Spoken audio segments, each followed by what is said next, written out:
Surgery లేకుండా sciatica, spondylitis, frozen shoulder కి కేవలం 45 నిమిషాలలో నొప్పి లేని అత్యాధునిక చికిత్స ప్రాణ pain clinic. Rajamouli cinema pre production work మొదలై 2 ఏళ్లవుతోంది. ఇంతవరకు సెట్స్ పైకి రాలేదు.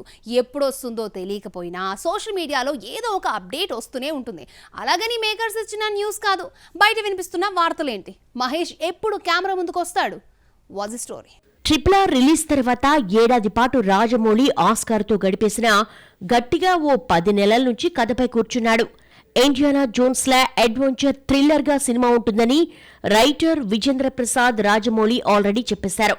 ఇక బడ్జెట్ విషయానికొస్తే RRRకు మించి ఉంటుందని కూడా దర్శకుడు హింట్ ఇవ్వడంతో ఈ క్రేజీ ఇంటర్నేషనల్ ప్రాజెక్ట్ను 1000 కోట్లతో తీస్తారంటున్నారు. రాజమౌళి కథపై కూర్చున్న దగ్గర నుంచి మహేష్ కూడా లుక్ మార్చే పనిలో పడ్డాడు. గెటప్ విషయంలో ఎలాంటి స్కెచ్ ఫైనల్ అయిందో కానీ జులపాలు బాగా పెంచేశాడు. ఆ మధ్య ఫారిన్ వెళ్లి ఫిజికల్ ట్రైనర్ను కలిసొచ్చి ఆయన సూచనలు పాటిస్తున్నారు. షూటింగ్ అదుగో ఇదుగో అంటున్నారే కానీ ఎప్పుడు మొదలవుతుందో ఎవ్వరూ చెప్పలేకపోతున్నారు. సంక్రాంతి తర్వాత సెట్స్ పైకి వస్తుందని, లేదు సమ్మర్ అంటూ రకరకాల వార్తలు హల్చల్ చేస్తున్నాయి. షూటింగ్ మొదలవ్వలేదన్న పేరే కానీ రాజమౌళి, మహేష్ బాబు సినిమా పనులు శరవేగంగా సాగుతున్నాయి. ఆ మధ్య లొకేషన్ సెర్చింగ్ కోసం కెన్యా వెళ్లాడు రాజమౌళి. సినిమాలో ఏఐ సీన్స్ చాలా ఉండడంతో జక్కన్న ఆ మధ్య ఆర్టిఫిషియల్ ఇంటెలిజెన్స్ లో ట్రైనింగ్ కూడా అయ్యాడు. హీరో ఫిజిక్ లో, దర్శకుడేమో ఏఐలో శిక్షణ తీసుకుంటున్నారు.